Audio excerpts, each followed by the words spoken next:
The Buffalo Bills dismantled the Denver Broncos in week 2 of the preseason, and I'm breaking down my biggest takeaways today on Locked On Bills. You are Locked On Bills, your daily Buffalo Bills podcast.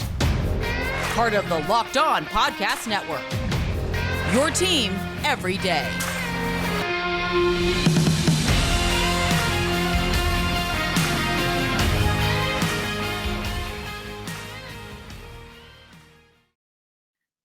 What's up, Bills Mafia? It's Joe Marino from the Draft Network, and I'm your host of Locked On Bills.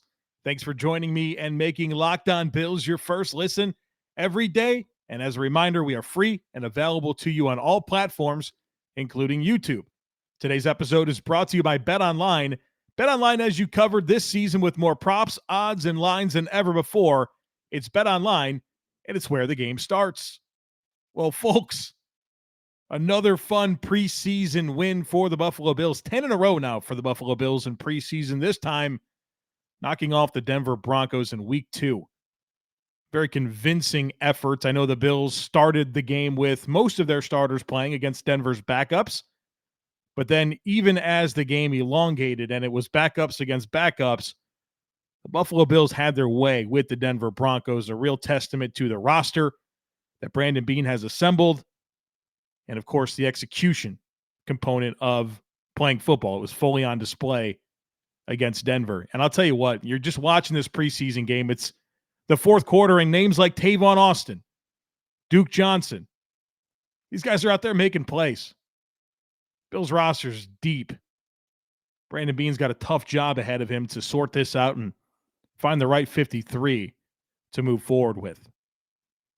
So what I want to do on the podcast is kind of spend the first segment reflecting on some of the bigger storylines from the game. Of course, we'll talk about the first team offense, Josh Allen. Then we're going to work into some of the more specific comments that I have about the offense in segment 2. Segment 3 will be some of the more specific comments that I have regarding the defense.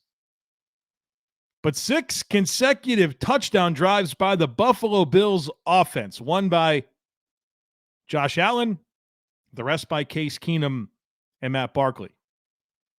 But we did get a chance to see QB1, number 17 on the field for a series. And you have to love what you saw. Josh Allen goes 3 for 3. Has a quick hitter to Isaiah McKenzie. Hits Stephon Diggs in the flats for a little bit of yards after catching a first down. And then, of course, a 28-yard touchdown pass to Gabriel Davis. Fun play by Josh Allen. Good reminder of just how special he is. Has a pretty good pocket, steps up, sees a little bit of a threat in his face, spins around, sets his feet, then throws it on a rope to Gabriel Davis for a touchdown. And you heard Josh talk about it after the game in his post-game press conference, and he knew based on the coverage rotation that he had Gabe, but needed to buy a little bit of time to get it down the field, and was able to pull it off. Big-time throw. Fun to see. Protection was just outstanding on that play and really throughout the entire game. The run blocking for that first drive with the Bills starting offense was terrific, and it was terrific throughout the entire game. I don't know how you didn't come away from watching that football game feeling really good about this Bills offensive line and the job that Aaron Kromer's done coaching it. Said all off season long that I thought this was the best offensive line that Brandon Beane's assembled in front of Josh Allen, not just from a personnel perspective, but because of what Aaron Kromer can mean to this unit. And I think you're seeing the evidence of that so far this preseason, and you have to love the way that this Bills O-line handled themselves. Every unit, right? First, second, third team units going out there and doing a good job in pass protection and as run blockers against Denver. I mean, Devin Singletary on that first drive, 4 rushes, 39 yards. Looked really good. Confident, elusive. A lot of space for him to work with. Did very well. I mean, just collectively, this offensive effort for the Bills, phenomenal. 3 quarterbacks combined to go 26 of 29. 2 incompletions for 302 yards and 2 touchdowns. Extremely efficient. There were throws at all levels of the field. A great job.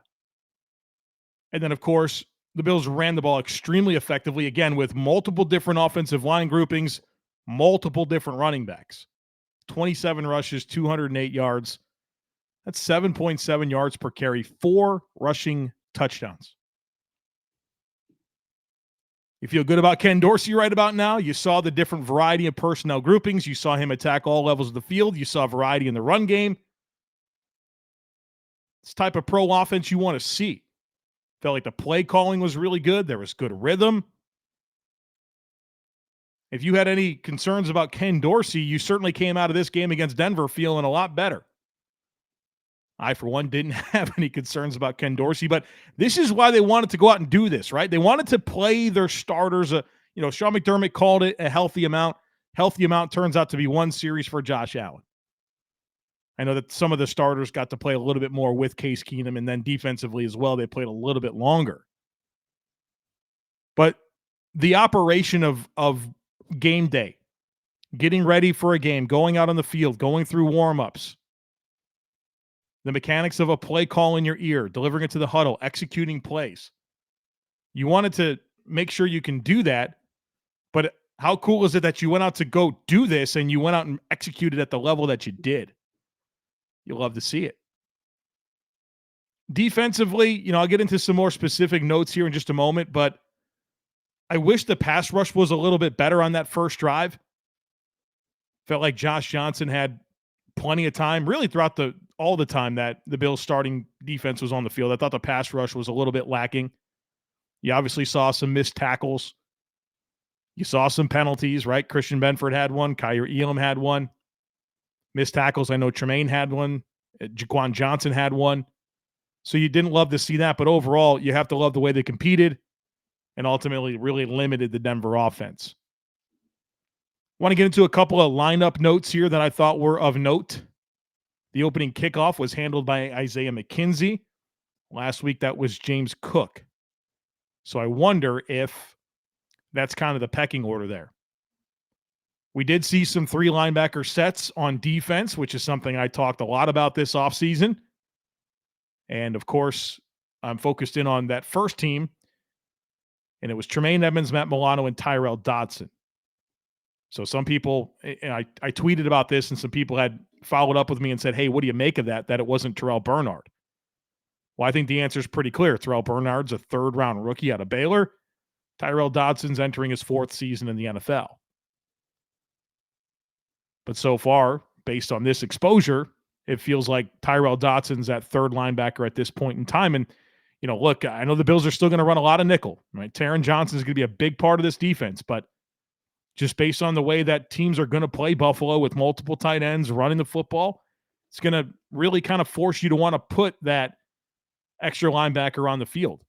And I figured this would be something that would happen, and we saw it against Denver. Cornerbacks, that was interesting. We saw Dane Jackson and Kyer Elam on the field first. Then the next series, it was Dane Jackson and Christian Benford. And then you saw Elam and Benford play a lot together deep into the game. So that's an indicator to me that right now Kyer Elam is a little bit ahead of Christian Benford, but also that it's unsettled. And you could tell that they want Elam and Benford to get a lot of run this preseason because, look, there's a lot riding on those guys, and they got to be ready. And so I think it's a good thing that they're getting this opportunity to play extensively in the preseason. How about David Questinbury at right tackle? And that's significant because Spencer Brown did play in the game. And I can't think of a compelling reason that Spencer Brown wouldn't have played with the first team offense if he was going to play in the game, if he actually was a starter. So I guess I still feel very uncertain as to who this team's starting right tackle is. Is it David Questinbury or is it Spencer Brown? And maybe we'll learn more this week. Maybe we'll learn more about against Carolina on Saturday. But if Spencer Brown was healthy enough to play in this game and he was a starting right tackle, then he would have been out there with the first team offensive line. It's a signal to me that Questinbury might be ahead of him at this point. I also found it interesting that the 3 core special teams guys didn't play. Tyler Medikevich, Sharon Neal, and Tywan Jones. None of those guys played in this game, which to me is a very clear sign that they're spots on the roster are safe and the Bills are very comfortable with what they have. And they wanted to see all these other guys that are competing to make the roster. And a lot of that's going to be due to special teams. They want to see them in those spots to see what they can do. And so I do think it was significant that Matakevich, Neal, and Jones didn't play, because to me, that's a very clear sign that they are on this roster. And it was about more exposures for some of the younger guys that have a lot more to prove when it comes to their ability to help a football team on special teams. BetOnline.net is the fastest and easiest way to check in on all your betting needs. You can find all your favorite sports and events at the #1 online source for odds, lines, and games. Find reviews and news of every league, including Major League Baseball, NFL, NBA, NHL, combat sports, and even golf. BetOnline continues to be the top online resource for all your sports wagering information, from live in-game betting, scores, and podcasts. They have you covered. So head to BetOnline today on your mobile device or even on your desktop to learn more about the action happening now. It's BetOnline, and it's where the game starts.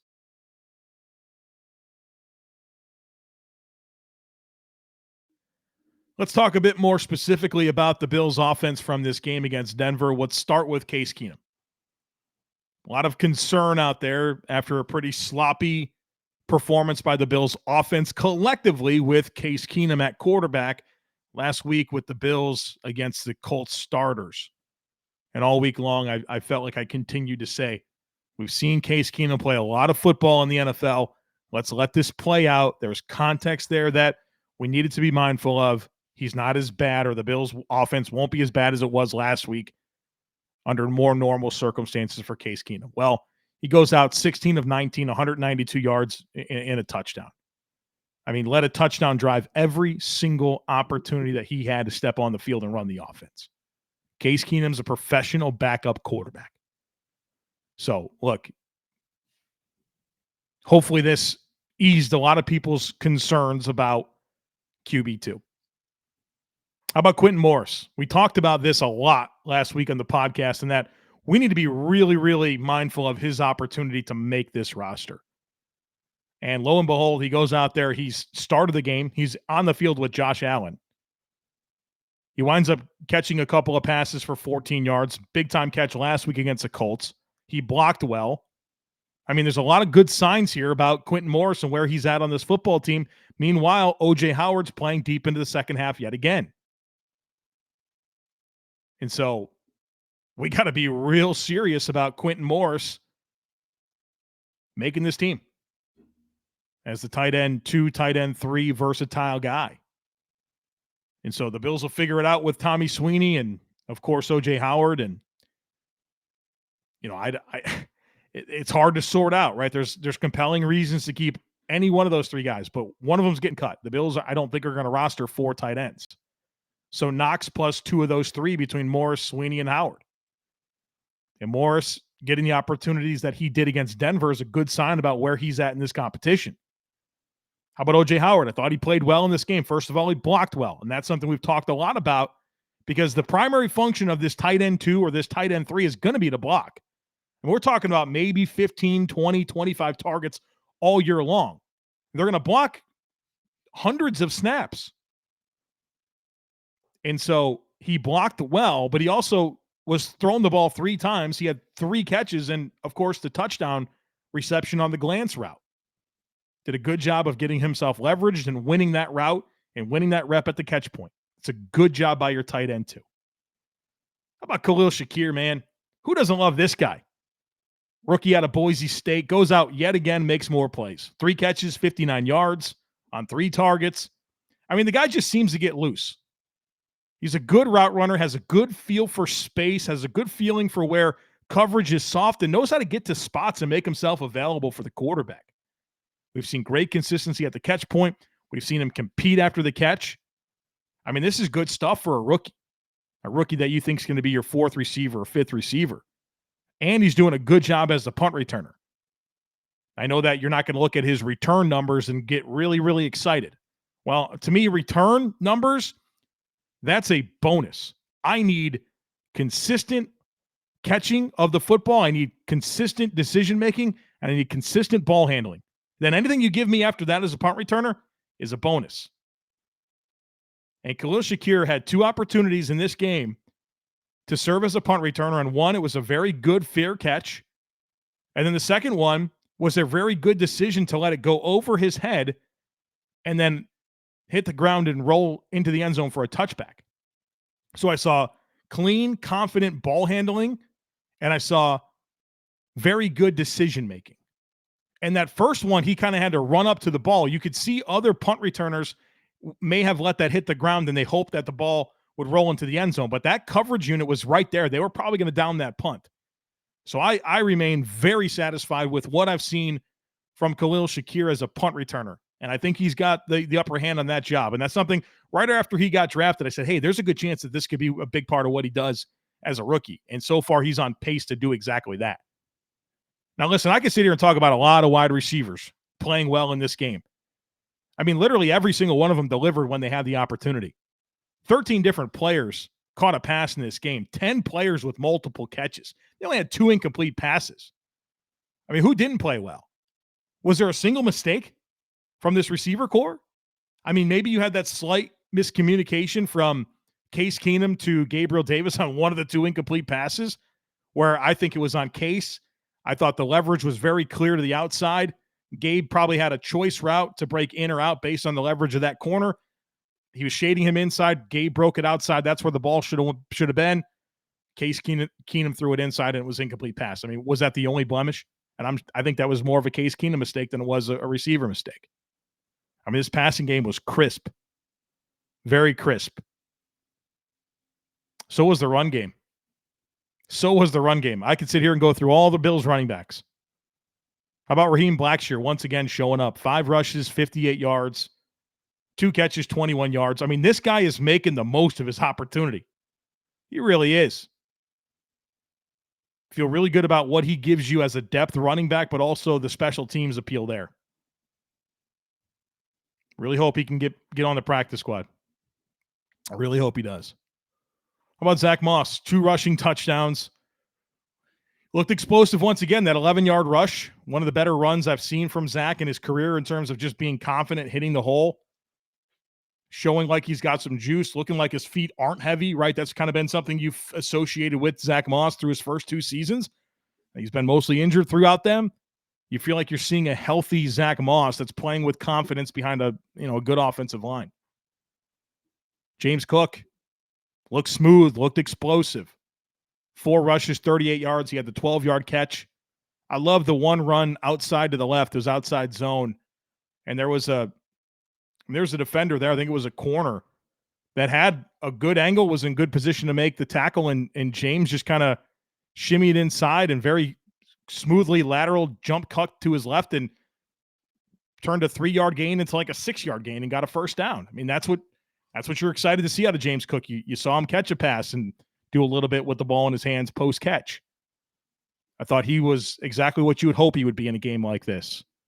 And even Duke Johnson, 9 rushes, 55 yards, and 2 touchdowns, ran the ball tough. I mean, he handled his work as a kick returner. I mean, if you're a Bill skill player in this game, you did well. I mean, the tight ends, the wide receivers, the running backs, everybody contributed, and the offense was a well-oiled machine. And, of course, a lot of credit goes back to the offensive line. And I thought 2 players in particular, 2 players that I think are competing for a spot, and Bobby Hart and Cody Ford. I know that those 2 guys have not been fan favorites. They've had a lot of mistakes throughout their careers. But in this game, they played well. And that's kind of what excited me about Cody Ford, was his fresh opportunity. Again, like Zach Moss, finally not injured. Having a chance to work with Aaron Cromer. Could he wind up being a nice backup for this team? How about Bobby Hart? Getting a chance to play guard, getting a chance to play left tackle. He held his own. This is his first opportunity to work with Aaron Cromer. And so, look, those guys played well in this game. I wish we could have seen Tommy Doyle. He's hurt. But I think between Mans,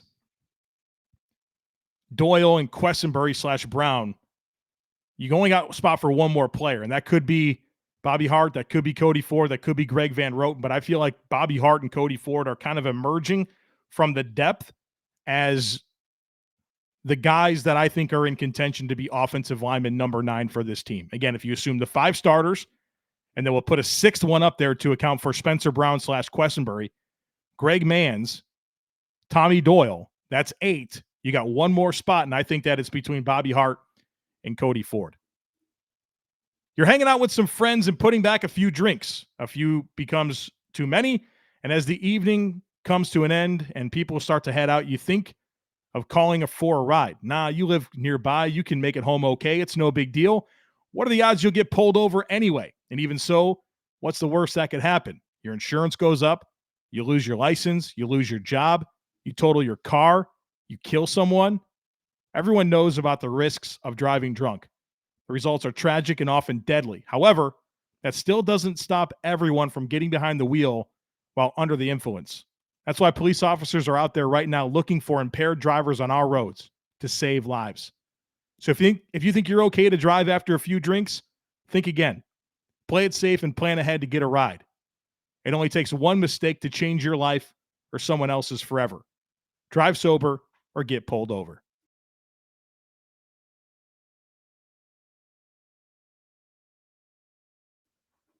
All right, let's get into the details a little bit more with the Bills defense in this game. The guy that I thought did the most was A.J. Epinesa. I thought he played really, really well. The run defense was there. The pass rush was there. I thought there were times where he was the only rusher that was even effective getting after the quarterback. You saw good variety. You saw him win with inside moves and outside moves. Combinations were there. I thought A.J. Epinesa played really well in this game. And one of the main questions that I had going into this offseason was, what does the rotation look like behind Von Miller and Greg Rousseau? You know, who's defensive end 3, 4, and 5, knowing that 5's probably a game day inactive. I think very clearly right now, defensive end 3 is A.J. Epinesa. And then I can be convinced that Boogie is 4 and Shaq is 5, or it could be the other way around. But right now, I think the top 3 are pretty well set in Rousseau and Miller as your top 2, Epinesa as defensive end 3. And I think he's just been really good. I've enjoyed watching him. And the 2 days that I was at camp against the Colts, and then, of course, in this game, I thought was really his shining moment. Thought when the Bills' top units were in the game, he was the most impactful Bills defensive lineman. And then how about Shaq Lawson? Now, here's the challenge with Shaq Lawson is I think the Bills view him right now as the defensive end 5. And maybe that'll change coming out of this game. But he was on the field late in this football game with Mike Love and some of the deeper guys on the depth chart. Now, he played well. He had a tackle for loss against the run, had the pass breakup that I was really hoping he would catch and return for a touchdown. So he definitely made an impact in the game. But him being on the field late into the contest once again is a sign to me that he might be the defensive end 5. Like I said, if you're the defensive end 5 for this team, you're not going to dress on Sundays. Now, you love having Shaq Lawson as your defensive end 5, but I think we need to start really looking at him and Boogie Basham in contention for that defensive end 4 spot. Maybe that'll change week to week. I mean, you've seen the Bills, mix up their defensive end group a little bit, and some weeks that in the past they would have inactive guys that were playing 35% of the snaps in other weeks. So I'm not sure that it's going to be like a concrete thing at any point, but in a vacuum, I wonder about Shaq and Boogie as defensive end 4/5. How about Jordan Phillips? Tackle for loss in this game. You saw the energy. You guys felt some type of way when you saw Jordan get off the ball, make that tackle, get up, and get his arms going. Like, you love that about players. And it was really cool. I enjoyed seeing Shaq and Jordan Phillips make an impact in this game, feed off the crowd, and then just be those guys that we remember them being back before they left for other teams. And so just, we thought this would happen when they brought them back, but to see it coming to fruition has been really, really fun to see. I thought Brandon Bryan at defensive end played well. I thought he controlled this space really, really well. And so did Ilianku. I mean, he went out and had that sack, the 19-yard loss on the last play of the game. I was hoping, that the Broncos wouldn't score. And, Iliancu doing a good job getting off his block and then just getting on his horse and getting to Brett Rippon. And so he's a guy that, as a practice squad defensive tackle, that if something happens to one of those top four, either one of those guys, Anku and Bryant, you pull them right up and you feel like you've got a really nice answer. Thought Mike Love played well again. Mike Love plays well every preseason game, doesn't he? Good run defense, had some pressure on the quarterback. He made a special teams tackle. I love that about the Bills. The Bills are not afraid to send their defensive ends down the field on the kickoff team. You don't see that often. I mean, you remember with Daryl Johnson? Well, they're doing it now with Mike Love, and I think that's really fun. How about Jaquan Johnson? Safety, depth safety, entering year 4 of his career. Just continues to impress. I know he missed one tackle, but for the most part, I mean, this is an instinctive guy that gets to where he's supposed to get. Never really out of position. Hasn't had a ton of run, but every time he's on the football field, he does something good. Feeling better and better about him as safety 3 for this team. How about the Cam Lewis, Nick Macleod dynamics in this game? You saw Cam Lewis play safety. You saw Nick Macleod at corner. Now, Nick Macleod, he made the tackle on the opening kickoff. Then he missed a tackle on the second. He wound up getting 6. He had a laceration on his face, had 6 stitches, came back and played in the game.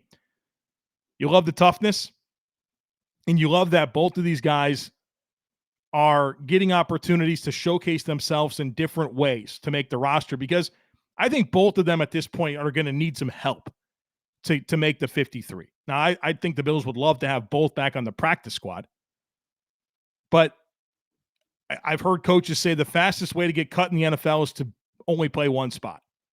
And so Cam Lewis, who has gotten some chances to play outside corner, obviously slot, and now some safety, that's good for him. And the same thing with Nick Macleod, who's gotten chances to play outside corner and safety so far throughout the offseason, but obviously, of course, special teams. And so I think this is a good opportunity for them to display their versatility, be challenged in new ways, and help them stick around.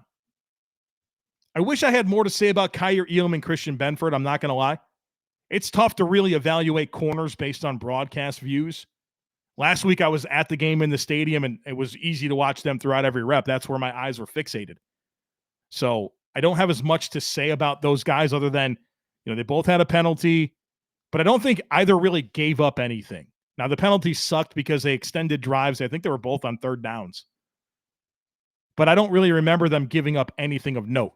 And so since I couldn't really focus on the corners like I did last week, my eyes were more on the defensive line. And so that's why more of my takeaways right now in the immediate, the game ended a half an hour ago. I'm here talking about it. I haven't had a chance to go back and watch the film. Took notes as I watched the game, of course, but that's why my takeaways today are much more focused on the defensive line than the corners, because you can only see what the broadcast allows you to see. Do have a quick note here on the special teams. Tyler Bass made all 6 of his extra points. We expect that, but Matt Ariza held on all 6 of the extra points. The Bills only punted 1 time, and it was Matt Hawk. The Bills are stalled out at the 50-yard line. Thought this would have been a great rep for Matt Ariza to come in and showcase himself as his ability to get a coffin quarter punt or a pooch punt, whatever you want to call it. And the Bills roll out Matt Hawk. It's a fine punt, 38 yards, fair caught at the 12. It's fine. But I thought that would have been a good rep to see Matt Ariza on. So we'll see what happens here with this punter situation. It feels like, especially because Tyler Bass, all of his field goals have been with Matt Ariza as the holder. You feel like that's a good sign for Ariza. You certainly respect Ariza as a draft pick and the talent, the things that he's shown to this point. But I continue to ask the question, why is Matt Hawk still around? We'll see. We'll see if he's one of the 5 cuts the Bills will make. I think it's by Tuesday. They have to make 5 cuts, get down to 80? Yeah, get down to 80 by Tuesday. So that'll be interesting to monitor. So all in all, great game for the Bills. I think everybody that played in the game finished the game. No injuries of note. That was a big talking point going into it. So big box check there. Solid all the way around, solid to dominant all the way around. Your negatives, I thought the pass rush, the kick coverage was kind of suspect. Some missed tackles early on, a couple of penalties that were, not great time. Not that there's ever a good time for a penalty, but all in all, a really good preseason outing for the Buffalo Bills. Next up, they go to the Carolina Panthers, a game that I'll be at on Saturday. Going to have a meetup as well. I'll announce those details the next time we talk on Tuesday, but I'll make myself available at a local establishment for a few hours before the game and certainly hope to say hello to as many of you as possible. I know that Bills Mafia always turns out in Charlotte, and I expect this preseason game will be no different.